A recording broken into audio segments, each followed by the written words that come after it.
My name is Pastor Hal York, and welcome to Truth in the Trenches. Today we're going to be in Proverbs chapter 10, verse 9.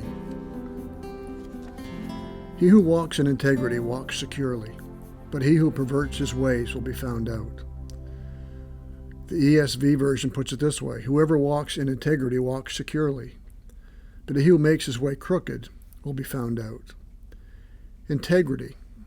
Integrity is a virtue. It's one of the fruits of wise living. The book of Job is a book about integrity, and Psalms mentions it several times, as does Proverbs. But integrity means blamelessness. It means your closets are clean.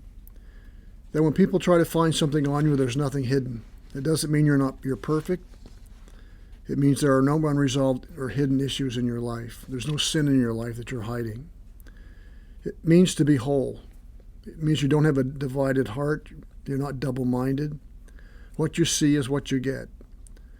Integrity carries the idea of wholeness. David said in Psalm 27, "This one thing I do." Paul said in Philippians 3, "One thing I do." Its opposite would be hypocrisy or duplicity, saying one thing and doing another, living a double life. One thing in public, another thing in private or at home. Integrity is a single-minded life. Some of the marks of a life of integrity are honesty, trustworthiness. You're a person who accepts responsibility. You're faithful. You do what you say you're going to do. You're dependable. You don't cut corners. If the cashier gives you too much money back at the till, you let her know. You don't chalk it up to being your lucky day. You mean what you say and say what you mean.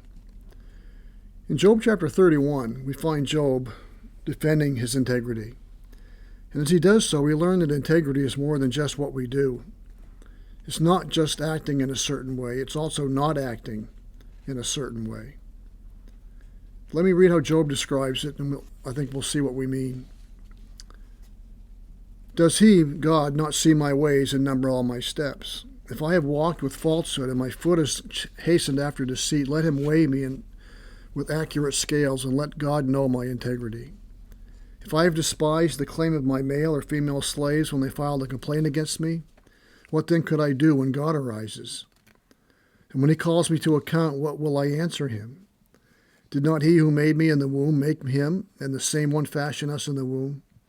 If I have kept the poor from their desire, or have caused the eyes of the widow to fail, or have eaten my morsel alone, and the orphan has not shared it, if I have seen anyone perish for lack of clothing, or that the needy had no covering, and if he has not been warmed with the fleece of my sheep, if I have lifted up my hand against the orphan, because I saw I had support in the gate, let my shoulder fall from the socket, and my arm be broken off at the elbow. For calamity from God is a terror to me, and because of his majesty I can do nothing. If I have put my confidence in gold and called fine gold my trust, if I have gloated because of my wealth was great, and because my hand has secured so much, if I have looked at the sun when it shone, or the moon going in splendor, and my heart became secretly enticed, and my hand threw a kiss from my mouth, that too would have been an iniquity calling for judgment, for I would have denied God above. Have I rejoiced at the extinction of my enemy, or exulted when evil befell him? No, I have not allowed my mouth to sin by asking for his life in a curse. Have the men of my tent not said, who can find one who is not satisfied with his meat?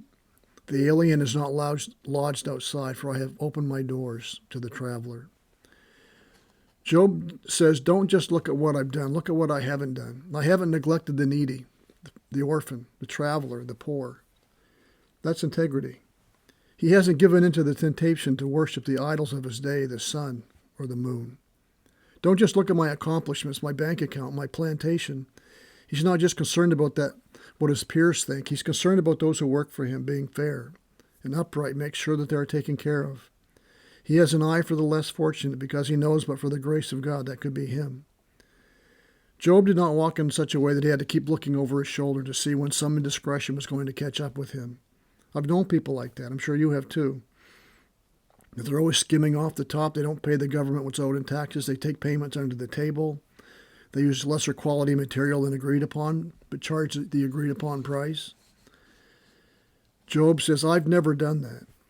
Job didn't just talk a good walk, he lived it. So much so he commended himself to the all-knowing and all-searching gaze of God. Those whose ways are crooked have many sleepless nights. They're waiting for the next shoe to drop because they know what they've done, and it's just a matter of time before they get found out. And sure enough, they always do.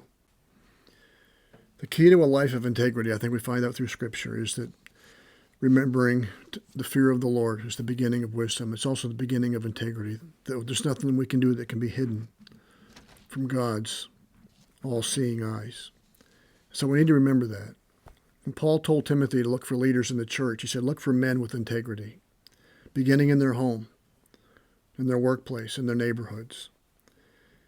So this is an important principle for us to remember as believers. The importance of the safety, the blessing of integrity, of one heart, one mind, one thing. That when people see us and we talk to them and we're with them, we are who we really are. We're not hiding anything. We're not trying to pull anything over anybody's eyes. We work a full day's work. We're honest in our dealings with others and how we handle our money, our responsibilities. That's all part of integrity. How we respond to the world, the people in the world that we're living in, the world, the people around us. Are we caring for the needy? Are we humbled because we've been blessed? All part of integrity. So what's in your closet? Hopefully nothing. Nothing. There's no skeletons in there rattling around not because you're perfect, but because whatever things you've done, you've dealt with them. You've handled them. You've confessed the sins that need to be confessed. Issues that you've dealt with, the issues that need to be dealt with in your life. And there's nothing in there that anybody can point their finger at. That's called integrity. And whoever walks in integrity walks securely. But he who makes his way crooked will be found out.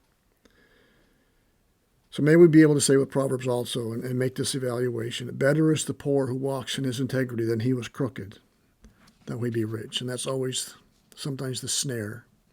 Why we give up our integrity, because there's a quick way to become rich. And we think that's better to be rich than have integrity. But in the long run, or even in the short run, it never is. So may this truth guide us and guard us in the trenches of life as we seek to live our lives for the glory of God and the good of others. May God bless.